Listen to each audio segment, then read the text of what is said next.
Crime Chat is where it's at. We talk about crimes, and that's that. Ding!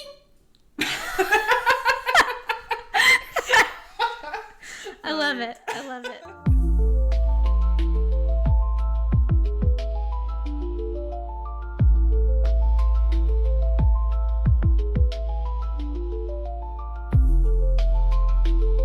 Well, hey there, guys. Welcome back to another episode of Crime Chats with your hosts, me, Lisa, and me, Hillary. And today is going to be a Hillary-led episode. Yeah. And I have done literally zero prep, so I have no idea what is going on. I've never even heard of the Bever brothers, if you can believe that. Ooh. So before we get started and jump in, I wanted to do some housekeeping. If you are listening on Apple Podcasts, if you would please rate and review the show, that would be amazing. Also, we have an email address now. Yes. Hillary, do you want to share what that is? Yes, it is. Dun, dun, dun. All lowercase and all together. It's crimechatspod@protonmail.com. And that will be used for what, Lisa? So, I would love it if, you guys can email us about literally anything. But I would love it if you guys could share maybe some of the cases that you guys have been thinking about a lot. Maybe we can cover some of them on the show. And just you can email us, and then if you'd like to be a guest, if there's a case that you're dying to talk to somebody about and you want us to record the conversation, you can come on the show with us. So you can email us, and then we will email you back, and we'll get it all set up. That is all I have for the housekeeping, and now take it away. To start with, I know we kind of have a unique way of presenting our cases. Mm-hmm. So if you are listening, I hope you know that by now. We don't have a typically scripted presentation. Just remember that. So the Bever brothers case. I'm going to begin this presentation of case file or this case with kind of setting the stage of what was found or how it came to light. And we know that there was a 911 call on July 22nd, 2015, around 11:30 p.m. So late. And it was a whispered, frantic child's voice. So heads up in case. I feel like that bark was perfect for that moment. Like your dog really got in to the story. Yeah. The 911 call from a frantic child's voice, and the 911 operator, 911, what's your emergency? And then all you hear is help, help. And the 911 operator's like, what's going on? And he's like, my brothers are attacking my family. And the 911 operator's like, your dad's attacking your family? You know how 911 operators, sometimes you just want to reach through the phone and be like, listen, and I feel like this is one of those cases where it's so tragic, but she finally gets to understand that this is a child, and he's called in, and his brothers are on a rampage in the house attacking his whole family. Mm-hmm. This child is able to give the operator his complete address with zip code, everything, and then it goes quiet for a second. You hear stuff in the background, and then another voice comes on the line, very, very clearly says, hello? And then the operator's trying to get information from that person, and then the phone line dies. And that caller belonged to 12-year-old Daniel Bever.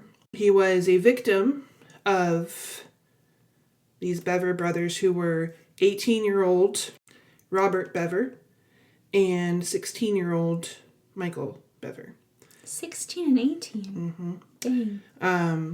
He was the one that called and truly probably was the reason there were any kind of life-saving efforts at all for any of these family members, because had nobody called 911, the entire family would have been wiped out, which it was very close to that anyways. So that was the 911 call. The police get on site. It's in Broken Arrow, Oklahoma, which was, at the time, the 11th safest city in the country. Huh. Because crime statistics love irony, you know. Anyways, so the address is, 709 Magnolia Court. It's home to a very large family. We have mom, April Bever. She's 44. We have dad, David Bever. He's 52. Okay. And they have 7 children. And I'm going to run down their names and their ages real quick from oldest to youngest. We have Robert, who's 18. He's the oldest. Then we have Michael, who's 16. Crystal is 13. Daniel is 12. Christopher is 7. Victoria is 5. And baby Autumn is 2. So we have this very large family, or mostly large. Most American families don't have this many children, but April was very happy to have a lot of children. She loved her children, allegedly. There are a couple of accounts, kind of differing accounts, but overall, I think the story is that she really did want to protect her children, and they tried with Robert, the oldest. They tried to get him into school, like a public school system, but in preschool, the first time he was there, allegedly there was an abuse case brought up against him. Like he was abused, so it goes. So April was like, nope, we're not putting kids out there anymore. So from then on, and all their subsequent children were homeschooled. Yeah, I mean, understandable. Yeah, if you hear about abuse, then there's no way. Right. I mean, that's reasonable. I understand. However, I think I don't ever want to talk ill of the dead, unless they deserve it. I don't know. That's a weird thing to say. But I think there was a lack of knowledge. This was 2015, which probably should have known parents. But anyways, they homeschooled all their children. However, they didn't have any parental guidance when it came to internet. They just let them loose and let them do whatever they wanted to at home on the internet. So they had no caps on anything. They could go on YouTube. I mean, now we know YouTube is scary. I don't know if she knew that, but in 2015, they could do anything, look at anything, look up anything. There was nothing, no parental controls on anything. Mm-hmm. They had unfettered access to the internet. The internet's it can be a very bad place. And like me as a mom personally, I don't think you should allow your kids to just have unfettered access to the internet. There's no way. Well, and especially now we know that kids, you give a kid a tablet or a phone, they're quick to pick it up. Like they get things faster than I do. Yeah. But you see, I mean, Michael, no, it was Robert, the oldest one, he was very quick to, they need an outlet. They're teenage boys, they're teenagers, they're kids, and they're stuck inside all day. Because now it's not just home, it's also school. Mm-hmm. And they have no outlet. So he took to YouTube and he started his own YouTube account. And he has his account, I think it's still active. Wow. But he has like very typical teenage kid, not funny, but thinks he's funny kind of posts and stuff. Yeah. Which his friends probably thought were cool if he had friends. I'm not sure because they were all together all the time. But there was nothing, at least that's released so far, that's very red flaggish in his videos that he posted to YouTube. It's just very kind of cliche, cringy, teenage upload content, you know? Yeah. But he also had access to search engines. And he began very quickly to become interested and then obsessive over mass shooters and school shooters and things like that. And he became fixated on the idea that society was pointless. And he was like, yeah, they had it right. We just need to we need to start over and kill them all. And I'm going to be better than that. I can top Columbine. Oh, wow. And so it became this kind of obsession of, how can we do that? So he got his younger brother, they were the closest in age, Michael, 2 years younger than him. He got him in on this idea that we can do this. We can be better. We can get notoriety and infamy. Oh, no. I already have a YouTube account. He had about 200 followers or subscribers on YouTube. So people were watching, Yeah. In 2015, that's pretty good for a teenager, Yeah. A sheltered teenager at that, Yeah. And you had April, going back to Mom, was very active on Reddit. Mm-hmm. And she was, in her posting on Reddit, very pure, very innocent in, I'm a mom of 7, and oh my gosh, it's so crazy, just kind of like that. And just kind of looking for advice and sharing advice, that kind of thing. Yeah. And also realizing we're in the age of technology, and I'm really trying to get my kids in the career of digital whatever, what are your thoughts, people? And so that's kind of what she was posting. Okay. But very innocent kind of stuff. It wasn't anything nefarious or negative. Yeah, she seems like she seems like an okay person, Right. Yeah. Now, on the other hand, Dad, he was, according to one of the children who survived, Crystal survived. She was 13 at the time, and she survived, and I'll go through all of the attacks and everything in a second, but Crystal was 13.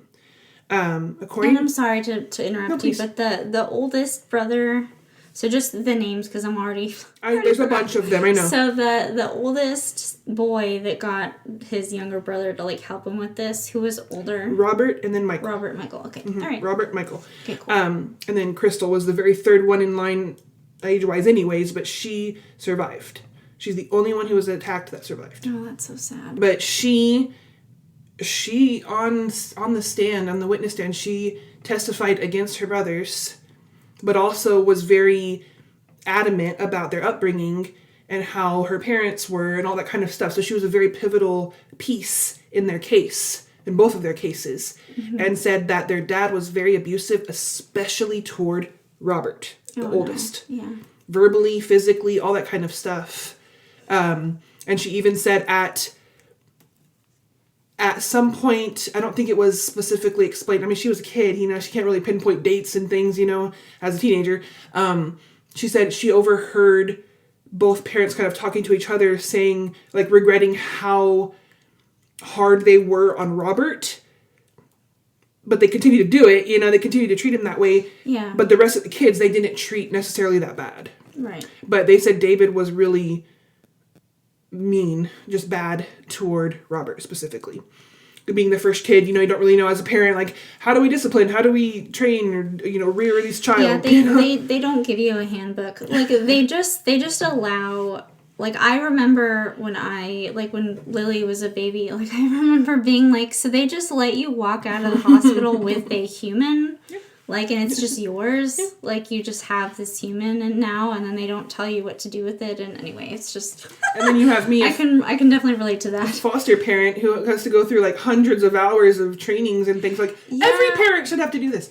Yeah, it's insane. It's insane. Mm-hmm. I know nothing and I can just have a child and raise it and then everything. Yep. It's just... And it's harder for me to get a child. Yeah. It's what is this? This is backwards? Yeah, No. Anyways, we have accusations of abuse from especially David the dad.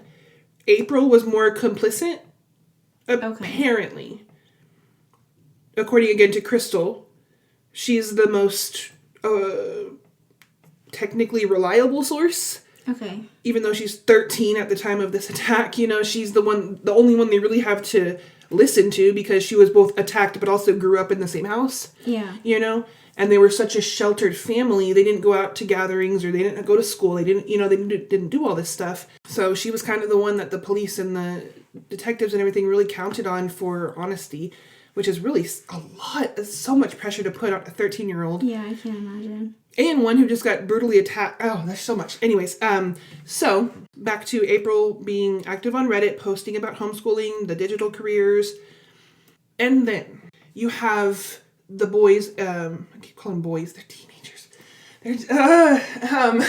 You have Robert and Michael in the background really just spiraling into this dark pit of, I want to make a name for myself and I'm going to do it in this truly most horrific possible way.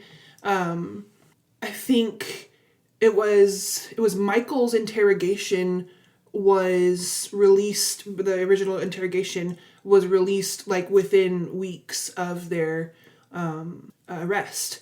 But Robert's, which is why this whole thing really started, this case really spiked my interest again a couple of months ago because it just got released. Robert's wasn't released until summer of 2025. Oh, wow. 10 years after they did this. Dang. And so I was wondering why, and we'll get to that in a second, but we got the whole interrogation of the younger brother, the 16-year-old, Michael. What's really interesting about that is you can tell just by his affect and his personality and his body language, he's so impressionable and he wanted the acceptance of his older brother, and it wasn't like he really wanted to do all this stuff. He wanted to please his brother. Therefore, he did the things. Yeah. At least that's what I got from watching it. Yeah. Anyways, so what did they do? Well,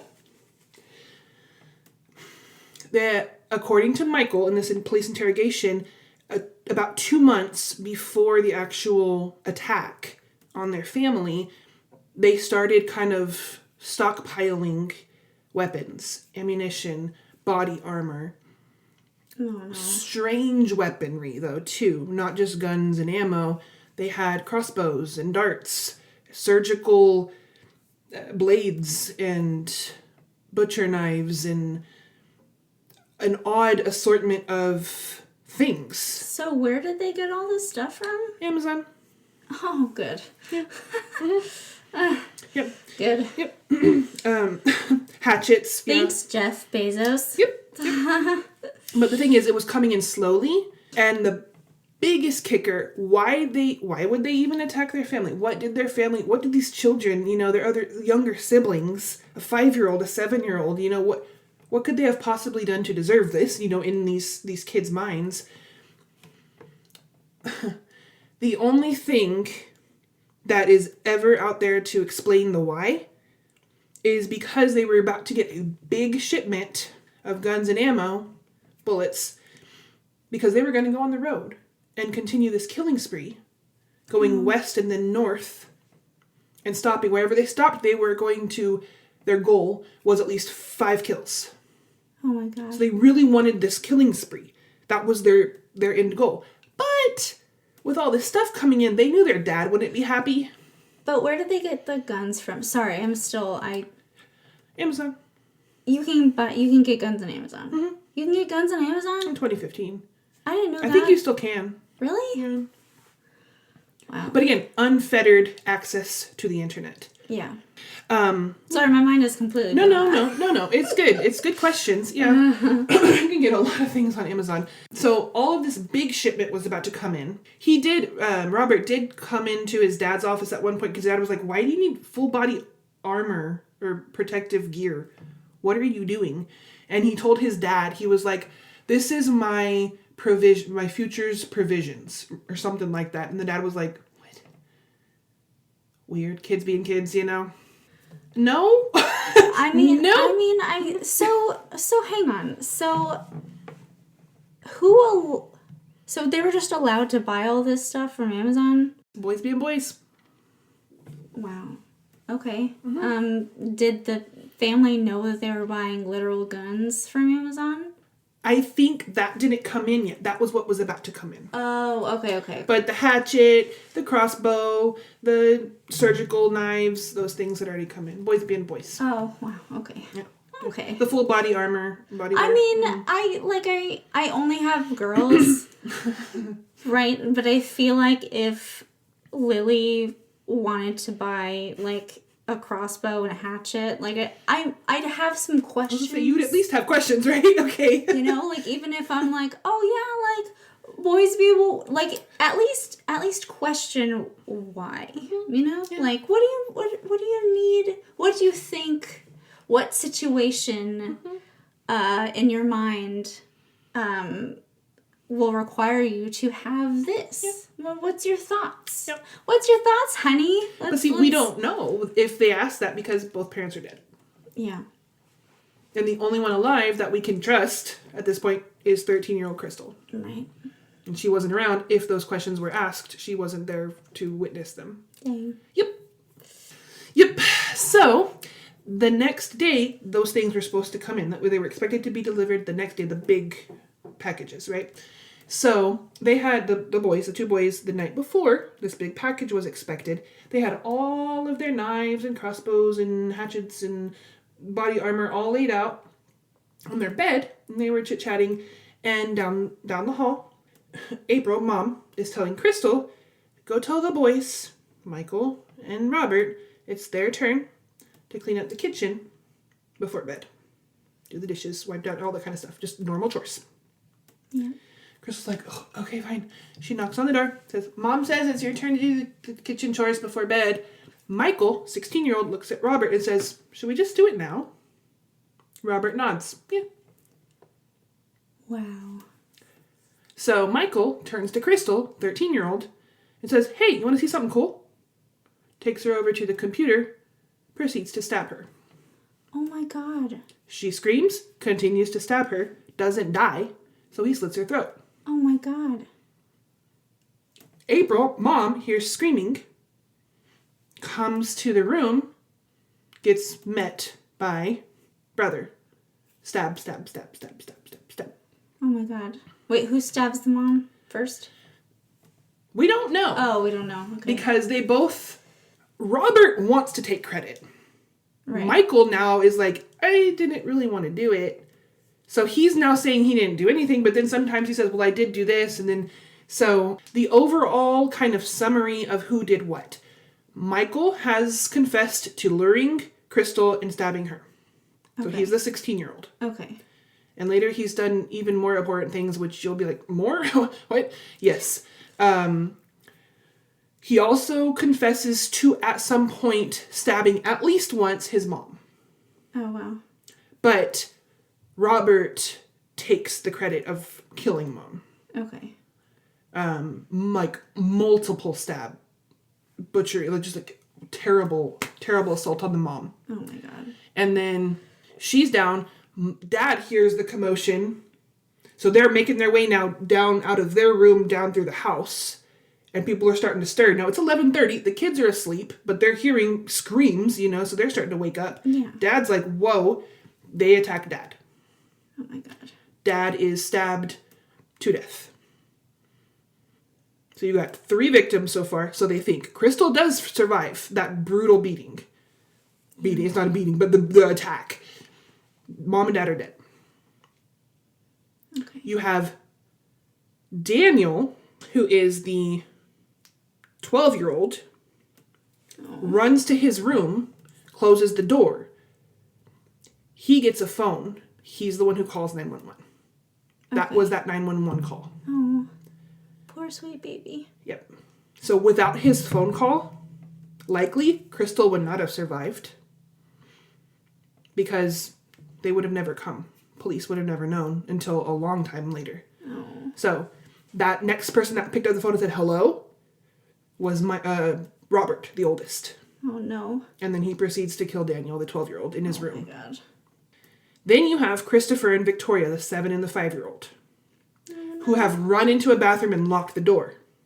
Michael sees them, 16-year-old, and he's like, I think, the sickest part of this whole thing. He pretends to be scared of Robert. bangs on the door and says, please, please, please, let me in, let me in. He's going to kill me too. Oh my God. And these two babies, these 7 and 5-year-old children, think they're saving their brother. Let him in, lock the door. They get massacred. They think that. They get massacred inside that bathroom. God. I'm gonna cry. Did I tell you that? I mean, did I tell you? Obviously you know, but Lily is 6.5 and Holly's 4.5. And now I'm... Yep. I probably should have warned everybody. I'm so sorry. If you didn't know this includes children. Trigger warning. Trigger warning. So sorry.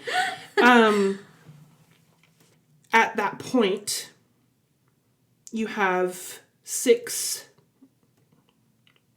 of the 7 family members that aren't Michael and Robert down. Oh my God. Baby Autumn, 2 years old.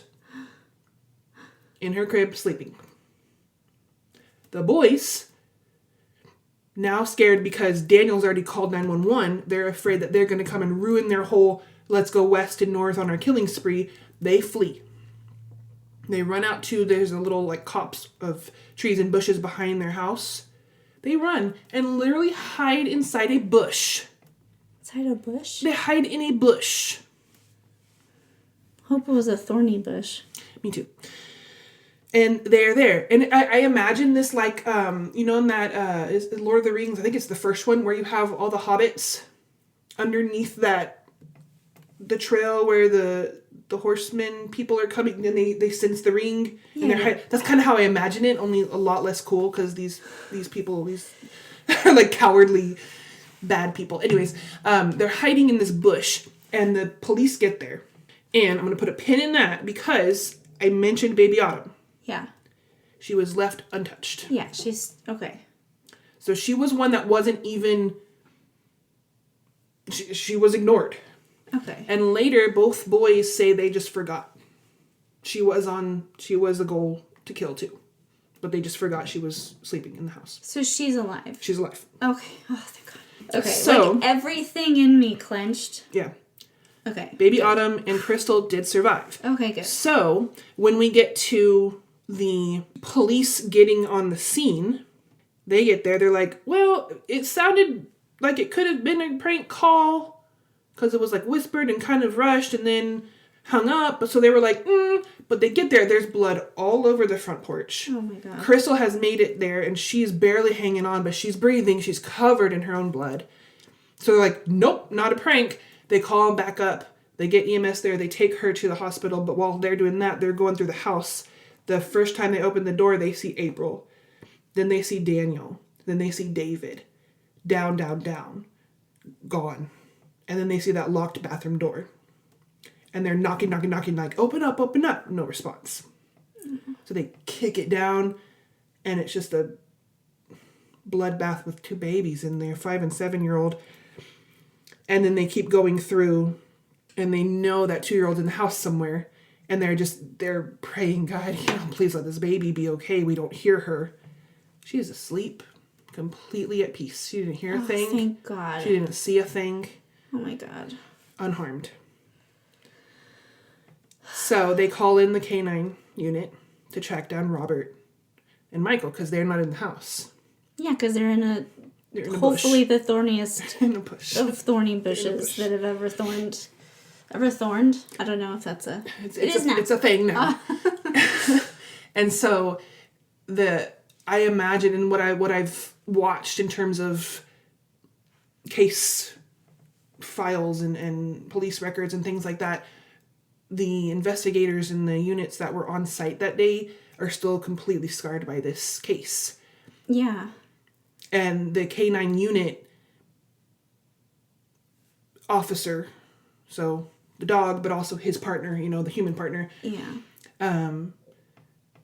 Was so messed up, Yeah. That he was like, I know I need to give my dog, my partner, this thing, go get him. And he did that, but he was almost like checked out kind of thing because of everything he had just seen, but he knew the dog could do it, kind of thing. And the dog, boom, he let him straight there. And the Michael and Robert were afraid of the dog. So they got up and they surrendered. Now, That's a good boy. Yes, it is. Yes, it is. I want you to, please, if you can. I like tasks. Yes, please. Can you please describe this photo of the two Bever brothers the moment they were apprehended from their bush? Okay. Sounds very odd, but you understand. I've never seen this photo before. Okay. Michael's on the left and Robert's on the right. Okay. Can I zoom? I'm so blind. Okay, so this fool, this Robert. That's Robert. That's the older. Okay, yeah, that's what I thought. He looks like he does not care at all. Like, he's just like, he was like, whoops, well, guess I've been caught. He's got, it seems like it's almost a grin, like he's almost smiling. His eyes, like, he doesn't look scared. He looks completely, like, unfazed by whatever. Like, he literally, like, he looks like somebody caught him, like, you know, I don't know, like, going to the bathroom or something. Like, whoa. Oh, yeah. You know, like, he doesn't even look like nothing matters. He is just happy. I'd say, like, maybe a little high. I don't know if drugs were in his system, but he looks like a happy dude who just happened to be playing in the mud, and he got some dirt on his face, but he looks like he doesn't have a care in the world. All right, and now this is Michael. Okay, and Michael looks more concerned. He looks like we've been caught. Oh crap. Like, he's got that, like, look, you know, but he has something in his eyes, right? Like, I'm looking into his eyes, and he seems to me like he's more in the moment. Like, I'm looking at cops. We've been caught. This is it. But he still looks like his mouth, I guess, like he's kind of mean-mugging the cops a little bit. Like, I see him, like, he's kind of like, what you gonna do about it? But, like, you can tell that he understands the gravity of what's happening. The other guy's just, like, goofy as fuck. Like, he's just like la la la. Yeah, that's my description. What about their clothes? Oh, clothes. Okay. Oh, wow. So, Michael's shirt is completely torn, basically to shreds, which, as terrifying as it is to even think about this, like, I'm imagining, like, people pulling his shirt to, like, try to get him to stop. Yeah. Like, I'm thinking, like, Crystal is, like, pulling on him and trying to get him to stop. So definitely. And, okay, and then Robert has a bunch of blood on him, but his clothes aren't ripped. See, ripped, but there's lots of blood. So that white thing is, he's wearing that protective padding and gear. Okay. Okay. So that's probably why his clothes aren't ripped, because he was prepared. Yeah. Yeah, he had a plan. This dude had a plan for sure. Man, this goofy motherfucker right here is just, he's just along for the ride, man. He's just along for the ride. And then this guy, man, this is, okay, and neither of them are wearing, Michael's not wearing shoes. Was Robert wearing shoes? I can't see him. Yeah, he has, like, combat boots on. Oh, okay. Okay, so he just, like, had this plan, wanted his brother to help him, and then, like, didn't prepare him, like, clothing-wise. Just, like, didn't care, whatever. What a piece of shit. Man. So I think that Look picture... at this guy. Yeah, it's very telling, in my opinion. Just their facial expressions, like you've explained. I think Michael, just looking at a picture, is kind of like, where am I? Why did I do that? Oh, crap. Yeah, and, like, he's so the mean mug, like, I feel like he's trying to seem tough. Like, I can see him, like, trying to put on, like, a front, like, he's tough. Like, this is okay, but, like, it's the eyes. Like, you can look in the eyes, he's scared. But then, 16. but then Robert, he's just like a goofy motherfucker, like I said. Like, he's just got this look on his face, like he's like, yep, we were caught. Lol, oops. Yep. Well, and one of the things that later we hear from Michael is that he was proud of what he did. Not Michael. I'm so sorry. Robert. That's why he's all like, yeah. Like, did you see what I did? Did you see what I did? Yeah, I did that. He was so proud of what he did. Yeah, like, the almost smirk on his face. Like, I can definitely see, like, pride. And even, like, there's photos of him in court and his mugshots. He's full teeth smiling. Yeah. So, why they wanted notoriety? Mainly Robert. Honestly, Michael, I really think just wanted the attention and appreciation from his brother. I really think that. Again, they were so sheltered by their family. They didn't have outside friends, really. So the siblings were friends, you know? Yeah. They were both... Okay, let's go to the case. So they were both charged as adults. Good. They were both charged with 5 counts of first-degree murder and one count of assault with intent to kill, which was Crystal. Yeah. Because they sure did try, but she's strong, little 13-year-old. She made it. Oh, thank God. Mm-hmm. And then there was a... so Robert pleaded guilty. He was proud. He was proud of what he did. He's like, yeah, I did that. Wow. In 2016, and he is now in for life without parole. Good. Michael received 5 consecutive life sentences, so he'll be there till he dies too. There was a neighbor that testified saying that there was a moment when Michael was out, like, walking around the block, just walking, and he had stopped at one of the corners when she was walking with her children, and he was just staring at her. Like, there was no communication. He would just, like, deadpan stare her in the eyes, no facial anything, just stare her down. Dang. Yeah. And she was like, I couldn't get home fast enough to tell my husband. And it was really creepy. I'm thinking, yeah, that was really creepy. That is a really good description of that kind of moment, you know? But again, they didn't have outside interactions with other humans to be able to understand, well, you don't stare people down in the eyeballs, you know? So here's my, if you'll allow me, so here's my, like, take. Mm-hmm. So Robert, psychopath. Right. And the thing about psychopaths is they don't have, like, they cannot, their brains are just wired different. Mm-hmm. And they don't, like, his brain doesn't work like that. So even if he had seen other people out in the wild, like, interacting, like, he would never have been able to interact normally. And so, like, I can totally see Robert being the psychopath that he is, like, just not only being proud when he got caught, but also, like, creeping the fuck out of neighbors because, like, he was just, like, I don't know.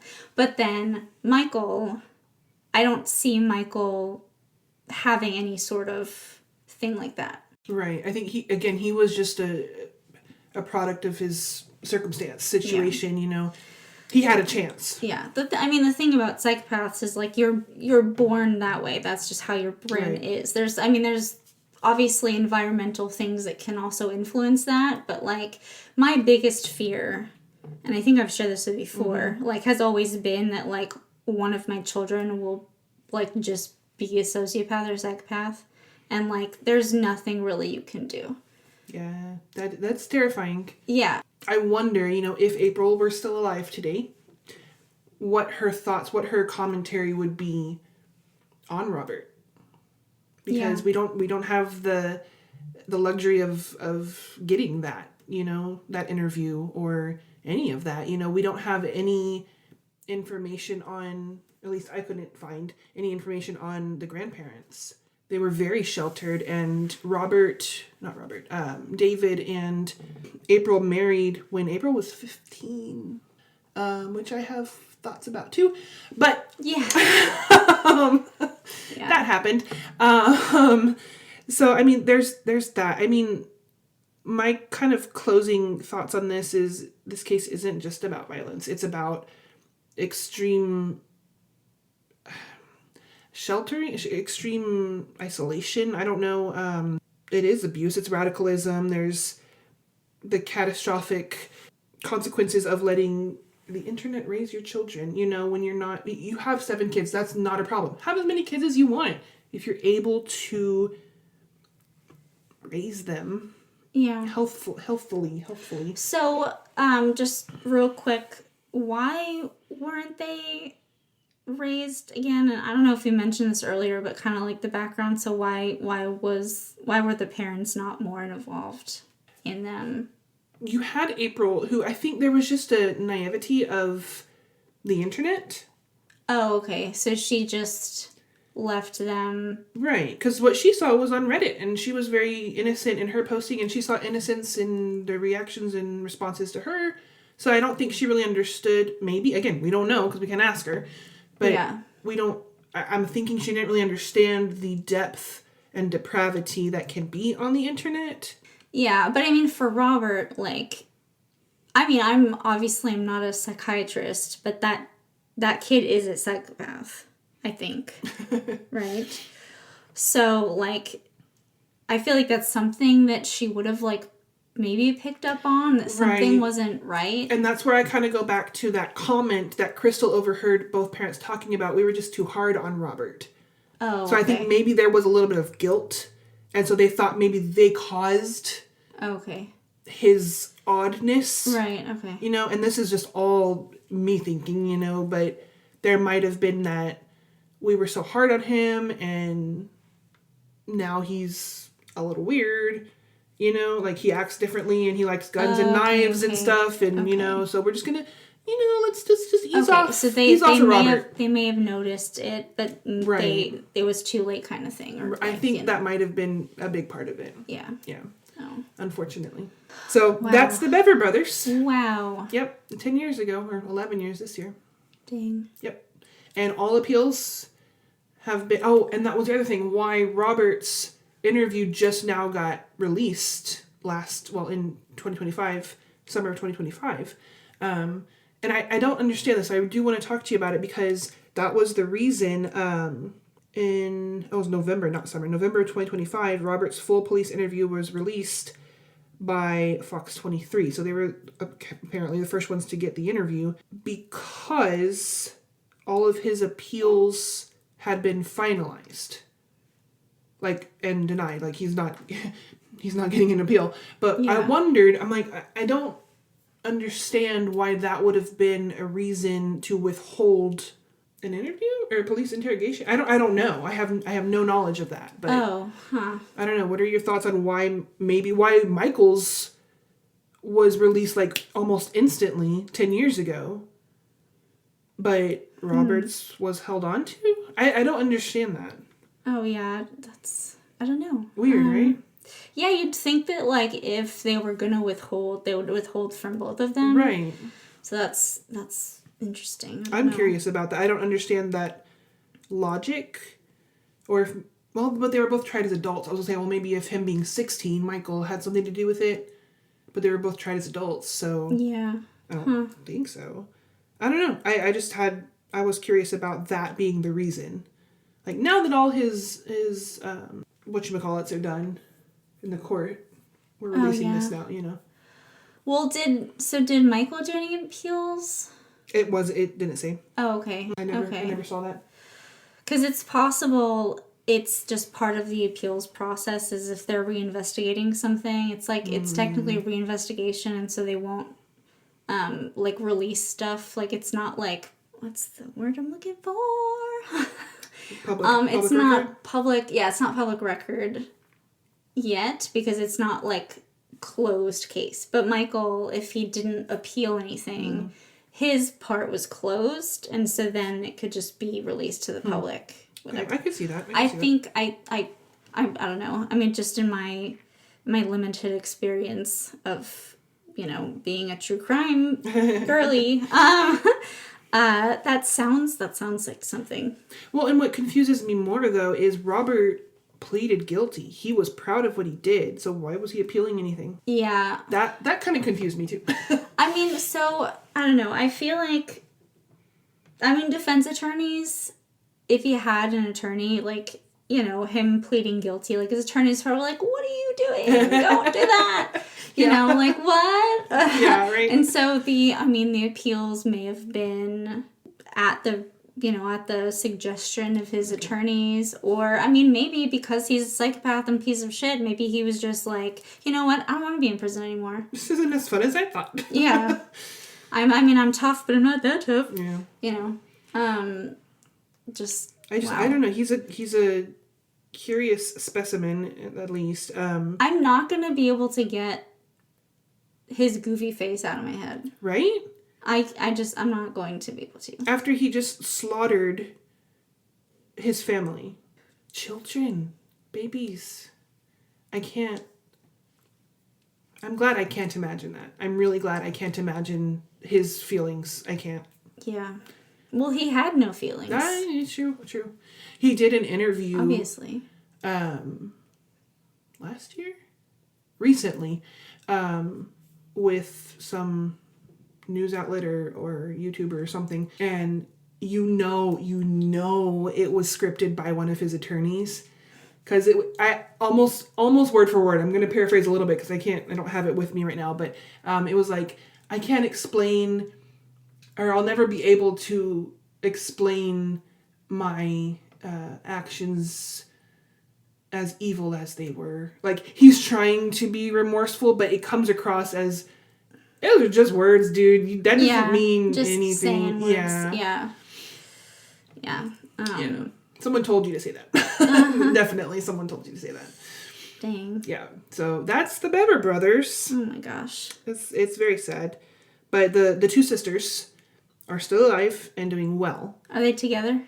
It's unknown because they have denied any and all interviews and things like, and I'm kind of glad. Yeah.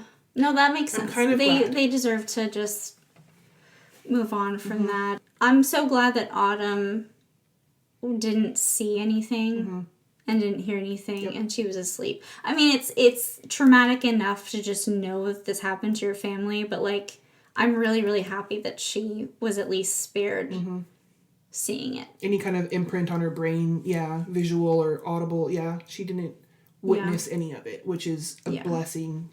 Yeah. Golly, yeah. If there's a silver lining to be found at all, it's that. Right. Well, and that, golly, Crystal, what a champion. What a badass. Jeez, stabbed multiple times, throat slit, still survives. Witness to the entire thing, pretty much, on the stand, witnessing against your two brothers. I just can't imagine what a strong kid. Yeah. 13, golly, 14 when she was on the stand, but still. Wow. I hope she's doing well, and got some really good therapists, because that's going to be heavy. Yeah.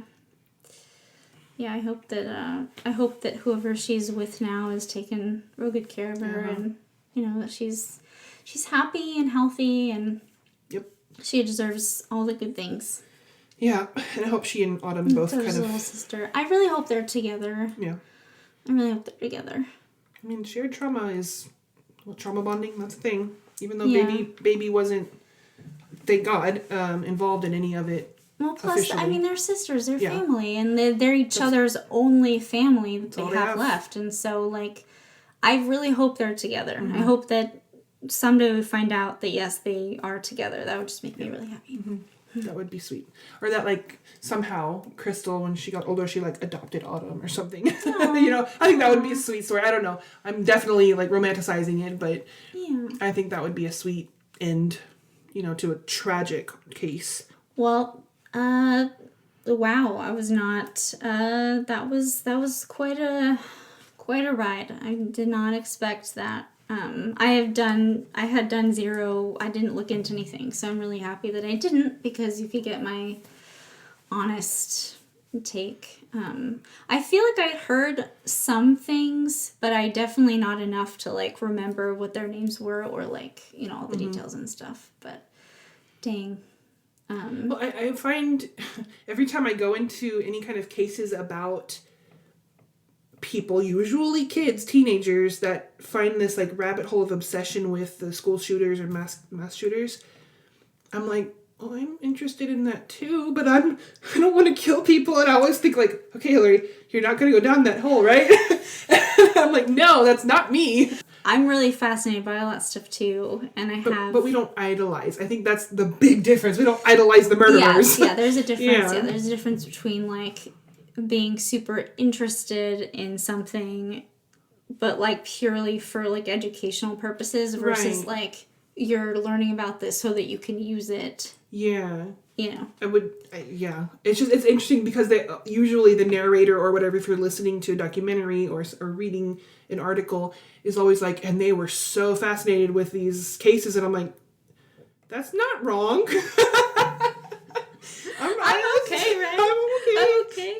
Do I need to go to a psychiatrist? It's like when I read I listened to another podcast about medical child abuse, and you know the Munchausen by proxy. It's fascinating. It's so interesting, but then I found myself like I'll go to like I'll seek like a second opinion for my daughter, or like we'll go to like a different ER because like I didn't feel like I was getting adequate like stuff. Like I just wanted a second opinion, and I've literally like I've told the nurses like I promise this is not Munchausen by proxy, and like they laugh at me, and then they like put their hand on my shoulder and they're like, Mom, it's okay, like we know, and I'm like, thank you, oh my god. Like, but anyway, Yep. a little tangent, but yeah, that's yeah. Anyways, what's next week? So I actually have no idea. So if you guys have any suggestions, I mean, I'm sure I'll think of something. But yeah, if anybody wants to email us and tell us about a case that you love, then we would love to research and talk all about it. And remember that email address is crimechatspod at protonmail. That's protonmail.com. I'm so glad we have an email. We're like so legit. Hey. Yeah, let us know. Anything that you're interested in, we will probably be interested in too. We like chatting about crimes. Yeah, that's our thing. Yep, it is. And again, if you want to be a guest too, that'd be pretty cool to like have someone else on. Even if it's like Zoom or something, I'm sure we could figure it out. Oh yeah, we're pretty tech savvy, or we learn quickly. YouTube, hey. YouTube. That's one thing that YouTube is good for. Yes. Oh gosh, I know. The internet. To go back to what we were talking about. Untethered access to the internet. Even adults, sometimes we go down dark holes. Yep. Well, thanks for listening, and we will see you next week. See ya. Bye.